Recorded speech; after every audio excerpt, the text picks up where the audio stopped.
Hello, my name is Clayton, and welcome to another episode of the Watch Dog podcast. I'm a professional dog runner and watch enthusiast talking to his pals about dogs and watches. How's everyone doing? Thank you so much for listening. You know I appreciate it. So I'm not sure what the weather was like where all of you live, but here in New England, in Rhode Island, we had an official heat wave last week. It was rough. I think Sunday through Wednesday, it was 90 degrees plus every day. And then Tuesday, we hit 100. It was the hottest recorded day in June since they've been recording it in Rhode Island's history. And I'm not sure how far that goes back. And we're talking Fahrenheit here. I think late 1800s, early 1900s. So yeah, record-setting heat here in Rhode Island. I work outside with dogs. Very challenging, not safe. So I took Tuesday completely off. I had a couple potty stops to do, but we didn't stay out long. They do their business and then right back into the air conditioning. And same for me. I stayed in the air conditioning and watched bad horror movies all day. Didn't go to the beach, too crowded. Stayed inside where it's nice and cool. And yeah, my beagles, they like to go out and like bark at squirrels, howl at squirrels and that kind of thing. They would go out for a while and then come back in and be really hot. So yeah, we went swimming later in the evening. I took them around 8:30 p.m. To a little pond not too far from the house in the woods where we hike and let them go in the water a little bit. By then, I mean, gosh, it was still oppressive, but you know, the sun wasn't beating down. But then the weather broke and it was really pleasant. I had a half marathon yesterday. I do this race every year. It's the Saturday before the 4th of July always in a town called Bristol, Rhode Island. They have the longest continuous 4th of July parade in the nation. You know, the 2 weeks leading up to the 4th of July, it's a giant celebration, concerts every night. And this half marathon is part of the 4th of July festivities. So every year, I mean, gosh, it starts at 6:30 in the morning. Every year, it's really hot. Yesterday at race time, it was 62 degrees. I'll take that all day long, not complaining whatsoever. It was a really pleasant race. It was fun. For it to be in the low 60s on a race on June 28th here in Rhode Island, that's rare. So yes, we will take it. We were all happy and everybody had a really good time. So that was my weekend. Last weekend, I did something interesting. I went to a watch meetup at a local jeweler's here in Shrewsbury, Massachusetts. I guess not super local to me, about an hour away. Saks Jewelers. The Oris Airstream came there. If you're not familiar, and I'll post, I'm sure they have some information about it on the Oris website. The Airstream goes around to watch meetups at watch stores, jewelry stores that obviously carry Oris products. And yeah, it's a traveling sort of pop-up store. It's pretty cool. The Oris bear is there. They have some swag. They have an Oris hat. You have to sign away all your information, which I'm sure they sell. But who cares? Free hat, I'll do it. Everyone else is selling my information anyway, so big deal. But yeah, the CEO, I believe, of North America and South America, that might be his official title, VJ Geronimo, was actually there. If you listen to watch podcasts or watch videos on YouTube, I am assuming you know him. You've heard him.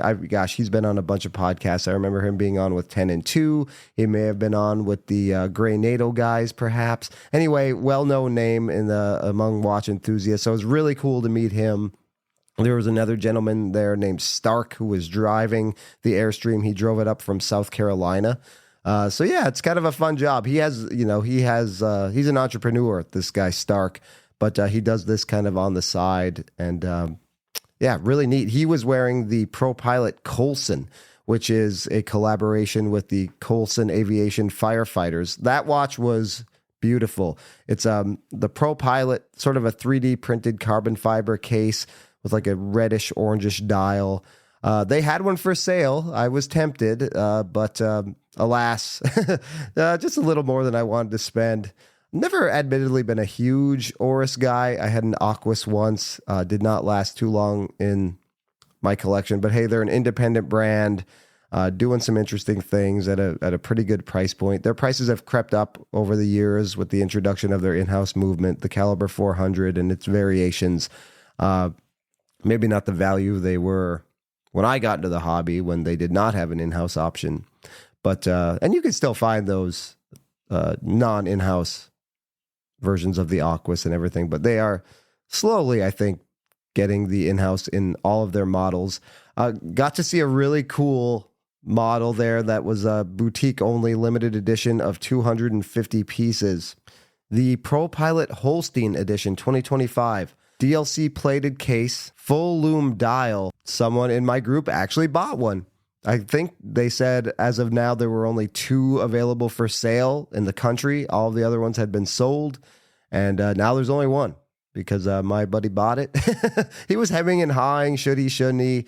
How was he going to explain it to his wife? But ultimately he went for it, and looked good on his wrist. Really cool watch. Got to see the new Big Crown pointer date models with the fun colors. Another buddy in that group bought the green one. That was really a neat color. Really nice. Summery. That's a perfect summer watch. The yellow was there also. It was kind of hard to read. It's a really loud yellow, like super loud. We're going to talk about a yellow watch here in a bit. Yellowish, I guess. But yeah, it was a little hard to read, but that green one was really nice. I like the redesign quite a bit. They also had some of the old Big Crown pointer dates as well. They had the Hank Aaron limited edition, which was fun. Talked to VJ Geronimo about their connection with Major League Baseball and how a lot of the managers are wearing Oris watches in the dugout. I've seen that on, watch groups and Facebook groups. Hey, the manager of this team is wearing an Oris. I think AJ Hinch, the manager of my Detroit Tigers, wears an Oris, he said. So that's a really cool connection. I don't know if they're, paid or given free watches to wear as an advertisement as part of their licensing deal with Major League Baseball. I'm not sure how that works, but I didn't ask about all that. But anyway, really cool event. Fun to just see these watches hands-on that we may not get to see all the time, especially like that full loom limited edition, which you're never going to see anywhere other than probably on the Oris Airstream. So if it comes to an area near you, I highly recommend. There were food, drinks. Saks Jewelers really put on an A-plus event. Never been there before. Talked to the owner. He said, you ever need anything, you want an Oris, you want a Citizen, maybe something else I can help you source, just let me know. So always fun to meet like-minded people. And plus, everybody brought their collections, which is always my favorite part of watch meetups, because you get to check out some really cool watches, really fun watches that you may not get to see again. You may not get to see on a regular basis. That's why, like I've talked about in the last 2 episodes, going to these events and going to try watches on is so valuable. Watch meetups are an even better way sometimes. If you don't have authorized dealers near you, but you have local watch geeks, get something organized. Meet up at a restaurant or a brewery or something, because that is a way you can check out watches, get them on wrist. A watch you've been lusting after online for months and months and months, you may get to try it on and you say, you know what? I don't like the way this wears. Saves you a lot of money and hassle and headache. But anyway, got my first hands on with a Christopher Ward Belcanto. Really neat to check one out finally after a couple of years. I think they've been out a couple of years now. Admittedly, kind of like Oris, I'm not a huge fan of Christopher Ward. This is probably the only one that I'm semi-interested in. I don't really know what they stand for, and I think that bothers me subconsciously somewhere. It just does. They seem to throw things at the wall, and whatever sticks they go with. I don't know. It turns me off. It always kind of has. But beautiful watch nonetheless. Saw a Cartier Roadster. Got to try it on. Love the design. Didn't care for the way it wore on my wrist too much. Another brand I've never quite gotten, Manta. A guy had a couple Mantas. He had the SkyQuest GMT and he had the Noble. I don't understand the pricing. I got to be honest. I know Two Broke Watch Snobs just did an episode a few weeks back, I believe, about, should you even buy luxury watches anymore? Like the Manta is enough. Do you really have to go up to Tudor and Rolex? or should you just stay with a brand like Manta? They were singing the praises of Manta. I saw them and like, these are okay, but the designs, in my opinion, are mostly derivative of other brands. So why wouldn't I just get a Tudor? Which was started by the same guy who started Rolex. So they have a right to homage. If anybody does, they do. So if I want that look, I'm just going to splurge for the Tudor, I think, instead of the Manta. I don't know. Used prices, I think, are a little better on Manta these days. I've seen some for under $1,000. I think the Noble, anyway. I guess. I don't know. I still don't get it, but they're a loved brand.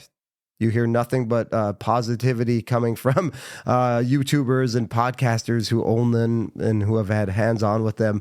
I don't get it. Somebody can write me, leave me a message, send me a message why you like Manta and why I should. But also saw Panerai, saw Denison. That's a micro brand that's making some noise these days. I believe it was the green malachite dress watch, very thin.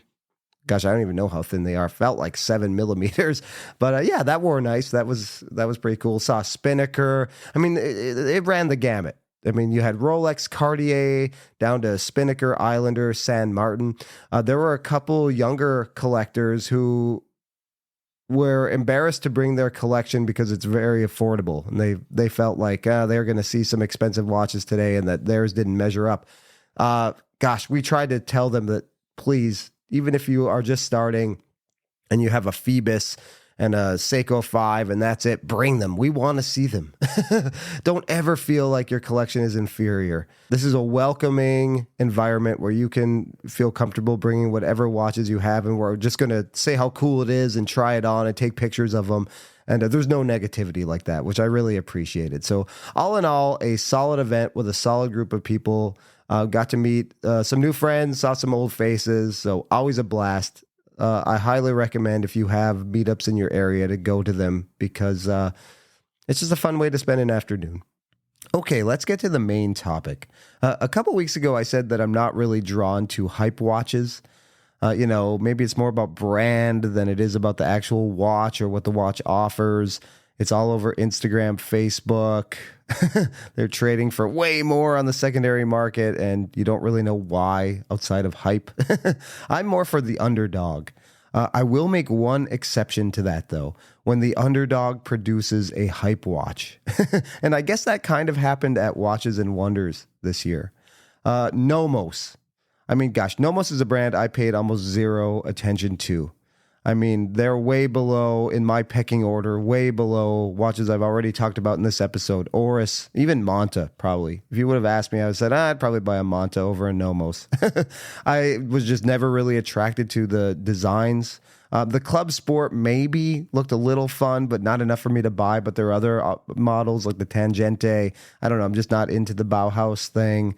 They make like the square and rectangular models that, no, thank you. I didn't rate them at all. I didn't know anything about them really, except that they were, from Glashütte and, a German brand. I always looked at them maybe as like, and I think that perception is out there. They're sort of a starter luxury brand. Like it's something you give as a college graduation gift. That's kind of just what I always thought. I don't know. I've heard people talk about that, and I guess that just sort of stuck with me, that impression. So that's kind of how I always felt about NOMOS.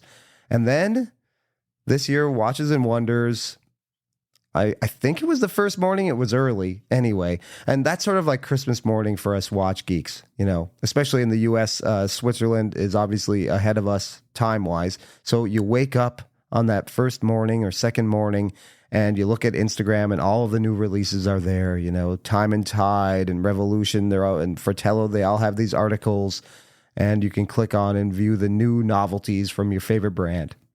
And a watch that kept sticking out to me was the NOMOS Club Sport Neomatik Worldtimers. Wow. Now, this is cool. Now, if you know anything about me, I had a watch called the Vogard Time Zoner. I still have it. It's not working properly, so it's in the box in the closet waiting for somebody to be able to service it. I've kind of struck out. If you know anybody who might be able to work on it, hit me up. So this watch, the Vogard, you could release a dongle on the side of the case, and that allowed the bezel to move. The hour hand moved, and there were cities. It was a Worldtimer, so there were cities along the bezel. And when you turn the bezel, the hour hand moved to the corresponding city. Now, that to me is so much more practical than a traditional GMT. I'm not a fan of telling 24-hour time. I hate having to do like math. I can read a GMT, but it's just not something I like to do. I don't really love the 24-hour bezel like visually. I don't think it looks all that nice. I think a lot of them look derivative. They're trying to look like something, and they all look the same. Even the ones that are, Grand Seiko even, I think, falls victim to it. It just, for me personally, it's just aesthetically not something I enjoy. The GMT hand can offer a pop of color, which I guess is cool, but I don't know. They kind of turn me off. I'm not interested. But something like a Worldtimer, like the Vogard, yes, that is the kind of travel watch I like. So when NOMOS came out with this, I believe it was the first or second day. It was early in Watches and Wonders because I started to see articles and videos about it. I was immediately intrigued. Tim Masso, I think, was the first video I saw in 1916. He interviewed somebody from NOMOS. And I guess I never even realized that NOMOS made in-house movements. That's how little I knew about NOMOS. I don't know. I just never even thought about what movements they might use.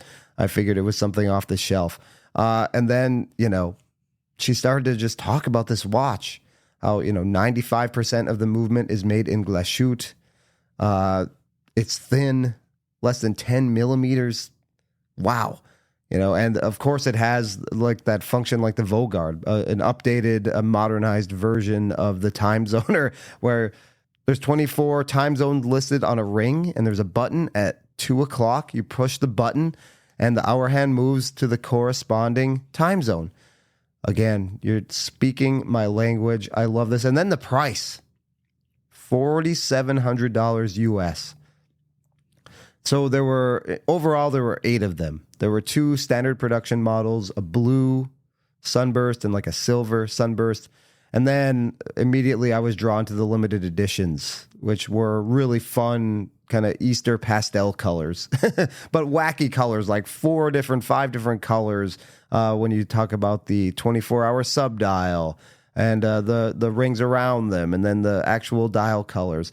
Super fun. And I was like, okay, this is a watch I'm interested in. I'm slowing down and being very selective about the watches I buy. So I reached out to Topper, Jay, who always takes care of me. Really early in the morning. She was in Switzerland. I knew she was in Switzerland, so she was up. And she's like, wow, you're up early. Did you just get up to text me about this watch? I was like, no, I'm up this early all the time. But I figured, hey, maybe I'll beat everyone to the punch. My first choice was actually the Jungle colorway, which is green. She said, no, unfortunately, that one's already spoken for. ADs, from my understanding, are only getting one of each limited edition colorway. So I was like, oh boy. But the second choice, and I've never really had a yellow, they call it a beige, but the Dune model. And I'll put a link to this watch, the NOMOS website, in the show notes so you can follow along and see what this watch looks like if you are unfamiliar. So I was like, okay, I'll take the Dune. She's like, yep, we still can give you that one. So you have it. That's yours. I knew it was going to be a few months out. Most videos and articles said that ADs weren't getting these in their stores until June or July. So that's fine.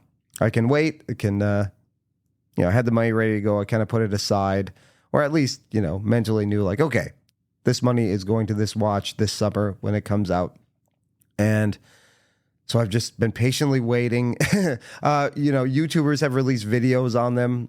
Because like I said, and people like me who never really paid attention to NOMOS, like Adrian Barker, he focuses on a few, high-end brands, and that's about it. I think Britt Pierce, has some love for NOMOS, but, even You're Terrific, Evan, did a video on them, and universally praised. And, not for nothing, Watches and Wonders year after year seems like it caters to the ultra-rich, right? Brands are releasing limited edition, very expensive watches that are unobtainium for average people like me, right? Cartier is doing bonkers, $80,000 jump hour watches, and not much that will go into their regular lineup. I mean, that's kind of disappointing. Year after year, it's just these, and even the Land Dweller from Rolex, we're never gonna get one of those. I've seen now that the people that have gotten them are immediately putting them for sale at like $60,000, and they're selling on the Moda Facebook group. I mean, people are buying them for these prices, 50, 60,000. It's crazy. So more and more, as the watch market's all over the place, the world economy is struggling. Watch brands are catering to a certain demographic that's not really hurt by hard economic times. But hey, the little engine that could, NOMOS, was consistently ranked as one of the top releases at Watches and Wonders with a $4,700 Worldtimer. So hey, it's happened before too. A watch that wasn't even released at Watches and Wonders in 2022, the Moon Swatch, was the talk of the show, stole the show. Omega and Swatch, they don't present at Watches and Wonders. They released it a couple weeks before. And, whenever somebody had one on at Watches and Wonders, all the attention went to that. So it can happen. We're an affordable, readily accessible brand, financially wise anyway, can come out with a hit and steal the show.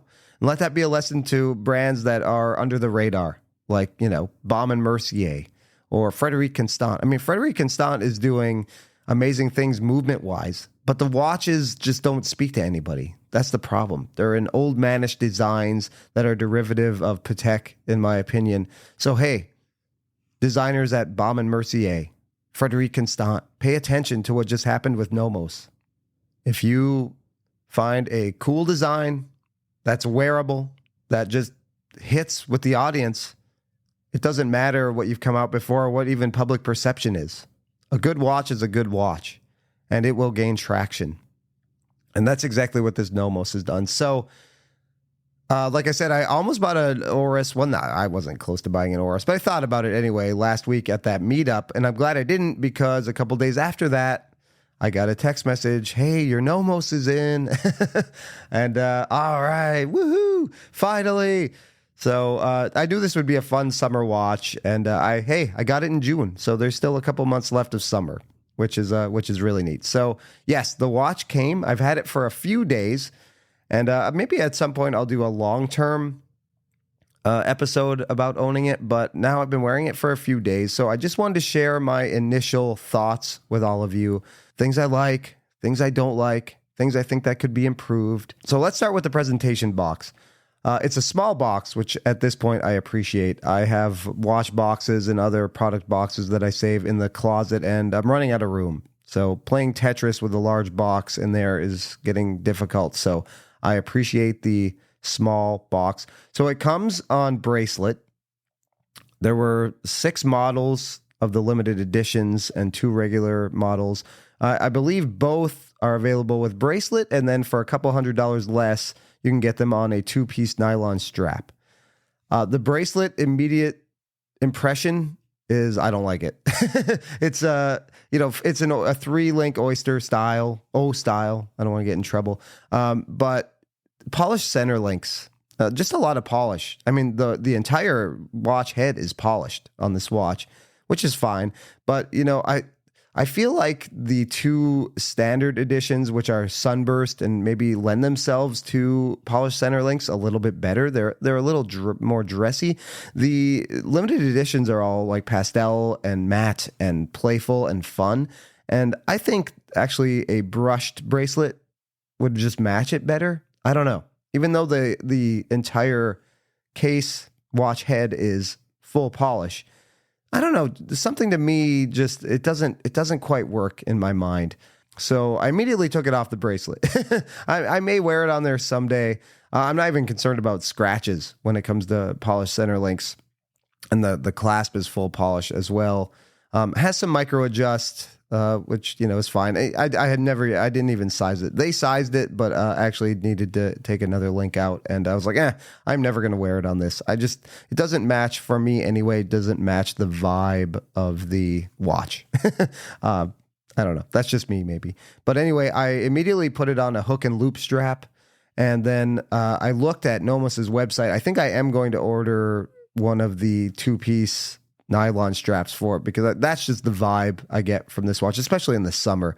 I don't know. So I actually ordered an affordable two-piece nylon strap on Amazon that came a couple hours later. I'll post a picture on Instagram when I release this episode, and you can see it on that strap. But yeah, it matches it perfectly. So immediate impressions.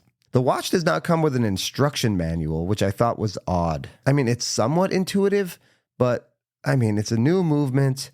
Maybe a non-watch person just loved this watch and picked it up. I don't know. I would have liked to set the time. I would have liked some instructions. I ended up just watching some videos just to make sure I was doing it right. So you have it looks like a standard watch, right? You can tell the time. There's a 24-hour time zone ring that goes around, and then at 3 o'clock, there's a 24-hour subdial. So to set the watch, it's pretty easy. You can do it two ways. If you travel a lot, you can have the 24-hour subdial be your home time. And then you can set the actual, minute hand and hour hand to be where you're traveling to. But if you don't travel all the time like me, what I'm doing is I'm setting the, hour hand and minute hand to my home time. And then you can set the 24-hour subdial to home time of another country. Like, I like to know what time it is in London for whatever reason. So right now mine's set to London. That's just what I like to do. But hey, if you have people traveling or family in, wherever, Australia, I mean, you can set it to that. So it's really cool. That's how I like to use it. So it did come with two information sheets, but no instructions. So the information sheets, I'll just read a little bit here what they say. Club Sport Neomatic Worldtimer Dune. If resilience had a color, the golden beige of this watch would be the perfect choice. It evokes the desert, boundless horizons, and constant change in what only appears to be the same. Like a mirage, two semicircles in cool blue tones frame warm sunset orange on the dial. This Worldtime watch, with an innovative automatic caliber made by NOMOS in Glashütte, Germany, is functional and sporty, robust and elegant in equal measure. It presents all 24-hour time zones at a glance and has a 24-hour display with day-night instructions for the home time. The Dune is limited to 175 pieces, an exclusive and very personal connection with the world. It's sapphire crystal, of course, anti-reflective coating on both sides, screw-down crown, 100 meters of water resistance, 40 millimeters. The other thing that had consistently scared me about NOMOS whenever I looked at them was the lug-to-lug, long lug-to-lug, like certain brands do. IWC and Longines, known for that. Even if it's a 38 or 40, the lug-to-lug is still pushing 50, and it just looks kind of weird. Here they're 47, so not bad at all.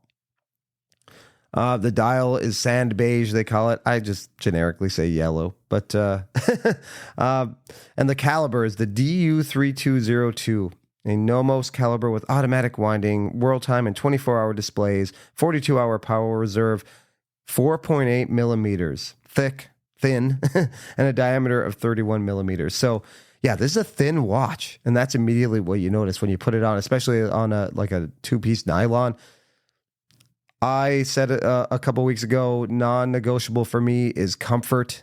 I like to forget a watch is on, and this one, even though it's not titanium, I'm getting so used to titanium watches, this one disappears on wrist. It's super comfortable, super thin. And the fact that they make this movement in-house, again, I don't even think I knew that. And when I began to realize that after reading more and more about this watch, I got more and more excited. The other information sheet talks a little more about the movement, so let's dig into that real quick. The new automatic caliber with a world time function from NOMOS Glashütte is a modern movement for sporty and elegant watches. That's the other thing that's a non-negotiable. It's sporty. I need to be able to hike in this thing every day, and I've done it so far, no issues. It's keeping decent time, too. I'm not sure I even said it exactly, but I think it's +5 per day. Not bad. The DU3202 allows for quick and easy transitions between 24 different time zones, offers a 24-hour display of the home time zone. Despite its sophisticated complication, the caliber remains exceptionally slim at just 4.8 millimeters in height, an ideal basis for functionality with style. The powerful drive of the newly designed neomatic movement is provided by the rotor, featuring a globe in gold, and it is see-through caseback, so you can see the movement. It's a nice movement, nicely decorated, I would say. The highest degree of accuracy is guaranteed by an in-house built NOMOS swing system, recognizable by its blue balance spring, and the DUW regulation system. Precision and innovation with a legally protected designation of origin. Glashütte, Germany. And like I said, 95% of it is made in Glashütte. So all of these things, it's a great package. You know, NOMOS, at the price they're offering this thing for too. I mean, gosh, if this watch was offered by, name a brand, Omega, Rolex, Cartier, whatever, it'd be 3 times this much on Obtainium. For $4,700 to get this watch, I mean, maybe it's because they've always been making in-house movements, but a brand like Oris, their watches went up to, you know, crazy numbers when they switched to in-house to make up for the R&D. But you weren't really getting much more. It was the same watch. It just had an in-house movement. If that didn't matter to you, then, you know, like it didn't really to me with Oris. Like, I have to pay a couple $1,000s more for this movement when I can just buy, I'm not sure what they use, ETA or Solita for their, you know, off-the-shelf movements. I'd rather just have an off-the-shelf Aquas than spring for the Caliber 400. It just didn't really make sense to me. So what NOMOS is able to do with pricing, I mean, they're associated with being an affordable entry-level luxury brand, right? And even, you know, their Worldtimers below $5,000 to get something this complicated, and for them to be able to do it under 10 millimeters. I mean, just look at all. And I think Adrian said in his video about this watch that that's because a lot of brands, you know, have a movement and then they put like the module on top of it. That's why it's so thick. With, you know, this being in-house, they were able to incorporate it all into the movement. So 4.8 millimeter thin movement is very impressive. Okay, we're going to get now, I know I'm all over the place. We're going to get to a structured positives and negatives now. Get you out of here. Don't want you here too long. Okay, positives immediately. I love the color. The color is fun. I wanted a beige yellowish watch, and that's what I got. And it really sings in the sunlight. It's a little more muted, you know, obviously in a darker room or on a cloudy day. Love the play of colors. You know, the subdial, like I said, it's orange. It's like a brown. The hour hand on the subdial is blue. There's just a lot of fun colors. So it goes with a lot of things. You know, you see a loud yellow beige watch and you're like, oh, what would I wear that with? You can wear it with a lot because there's so much colors going on. That's really, and plus there's, you know, white. The outer ring is white. The numerals are white. The indices are white. So I'm pairing it with a gray 2-piece nylon strap, and that's working well. I feel like you could do something blue with this, no problem. If you want to be loud, you could even do an orange strap with it. That would make it extra summery. Love the color. Yeah, like I said, love the way it wears. The clicker at 2 o'clock to move the city ring. You know, I'm someone who likes fidget spinners, loves things to play with on my watch, and this is just very addicting, very satisfying. I'm going to do it in the microphone now. Not sure if you picked that up or not, but it's really fun to play with and press. Yeah, so that is fun. It has a beautiful see-through case back. I'm not normally a see-through case back guy, but the movement is nice. I would take a watch being thinner over being able to see the movement most of the time, unless it's something really stunning to look at. If we're talking like hand-finished, high-end independence, yes, give me a see-through case back every time. Do I need one on a Seamaster or a Speedmaster? No, I personally don't, but a lot of people do. That's why the Sapphire Sandwich Speedmaster sells better than the Hesalite, because people like to see the movement. And when I show non-watch people my watches, they get wowed by that too. So there is value in it. Maybe just not for me. The other thing that's kind of fun to use with it is there's a hidden pusher at 8 o'clock, and that allows you to move the hour hand. It gives you a little tool, almost like a little pencil tool thing, and that allows you to press. It's like if you've seen Worldtimers or perpetual calendars, you know, you need a tool to press. You could use a toothpick also if you were afraid you were going to scratch your watch case. So that allows the hour hand to move, and it does not affect the time of the subdial.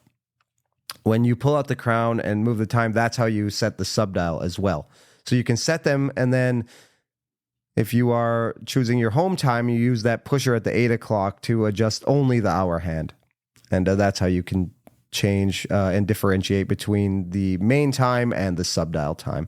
So that's also really fun. You get a nice microfiber cloth as well. And yeah, the positives are just I love the watch. It's going to stay in my collection for some time. It's everything I wanted it to be. The color is even more fun in person. Negatives, and I feel like I actually have more negatives. I don't know why that is. I love this watch. I love everything about this watch. But I do have some, maybe not negatives, just like, I don't know. But anyway, first of all, like I said, no instructions. I find that weird. We always complain about instruction manuals and how we never look at them. And 99% of the time that is true. In this case, I would have appreciated one. Maybe I've just missed it and you can do it online. I registered the watch with the QR code, hoping it would take me to like an online instruction manual. I did not see it. If you have this watch and you found an instruction manual, and then I thought maybe it got left out. Topper did size it for me. So I was like, oh, did they forget to put it back in? And I checked with a friend I know who also has this watch, and same thing. He did not get an instruction manual either. He ordered it directly from NOMOS. He got it quicker. If you ordered it directly from NOMOS, and he got one of the limited editions, so you had to be really fast to get it from NOMOS, I think. Anyway, he got his maybe a month or two ago already. So, but he did not get instructions either. So that was the first negative I found. Like, yeah, could have put... because that's also a brand new movement. I just wanted to be sure, like, hey, can I, when the crown's pulled out, can I still, move the hour hand? I don't know. I don't want to break anything. I haven't had the best of luck with brand new movements. So in watches from Breitling and other brands. So like, just want to make sure I'm not going to break anything. Second was, like I said before, the bracelet. To me, it does not match this watch, even though the watch is fully polished. I don't think it's playful. I don't think it's fun. I think it gives off a more serious vibe. It's comfortable enough. I mean, I did wear it a little bit. I wore it home, and it was fine. It's a perfectly fine built bracelet, but a lot of times with these brands, bracelets are an afterthought, and I do place a lot of importance on the bracelet. I know some don't. For me, it's just kind of a letdown. I will probably never wear it on this bracelet. I don't even mind that the PCLs, like I said, will scratch. It's more about just like, it just doesn't fit the fun vibe of the watch. It blings it up in a way that I don't think it's very blingy. Even being fully polished, you just don't see it. There's not a whole lot of case real estate. So you just don't see that it's a full polished case. And I think, I don't know, that bracelet draws attention to the watch in a way I just don't really care for. The fact that it's limited, to me, it's a positive, really, but I think a lot of people think it's a negative because these were pretty hard to get. You had to be fast to get these. There's only 175, and it is numbered.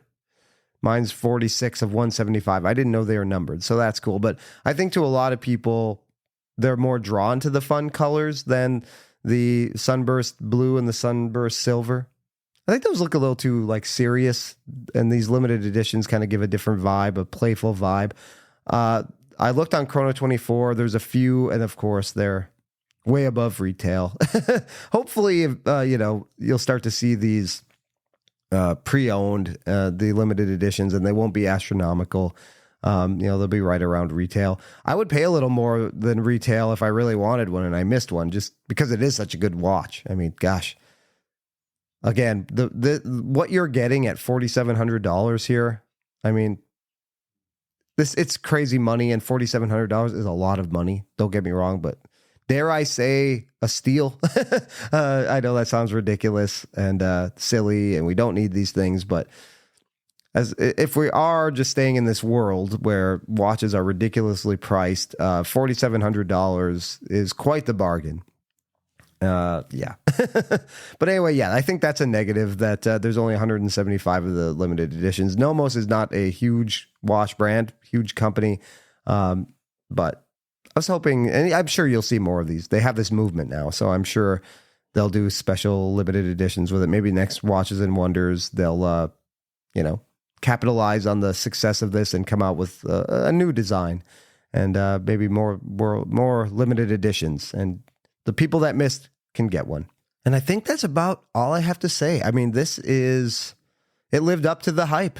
And again, it's so cool to see a brand like NOMOS have a hype watch, a watch that converted people, converted me. I don't think I'll buy another NOMOS. Like I said, the designs just aren't exactly my thing. But hey, I have a NOMOS now, and it's a brand I never really even considered. Would never drop even. They've come up like Club Sports. There was a special like breast cancer research version a few years ago that was at a good price pre-owned, and I almost went for it, but I didn't. I don't know why. I just didn't. So yeah, for me to have a NOMOS for people like, famous YouTubers like I was talking about that never really give NOMOS the time of day to be talking about them. This is a big hit for this brand. And like I said, I think other brands who desperately need a hit should be paying attention, because it can happen. It can happen for you. Design a wearable watch that has a neat design, fun colors, price it affordably, and you too can have a big hit on your hands. All right. Well, thanks for listening. This was an all over the place, jumbled mess. I appreciate you sticking with me. So I think going forward, you're going to get this one a little later on Monday this week. That's just the way it's going to go with editing and everything. But I think going forward, I'm going to take the first Monday of every month off. I think that's how it's going to be. Now, that's not going to happen in July. You're going to get an episode every Monday in July. But then going forward, I think, just so I can get my invoicing done, I usually like to do it at the beginning of the month for the previous month. So that's just going to work great for me. I don't think I'll burn out on the podcast if I do it that way. So yes, starting in August, you will get probably like, depending on how the Mondays fall, 3 to 4 episodes a month. The first Monday of each month, there will be no episode. All right. Hey, we have a plan. Sounds good to me. All right. Well, thank you so much for listening. If you're in the United States, I hope you have a wonderful and safe 4th of July. Don't drink too much and do stupid things with fireworks. Do it before you drink. And remember, sometimes you're the dog, sometimes you're the hydrant, but at least you're outside. We'll catch you on the next episode of the Watch Dang Podcast. See you later.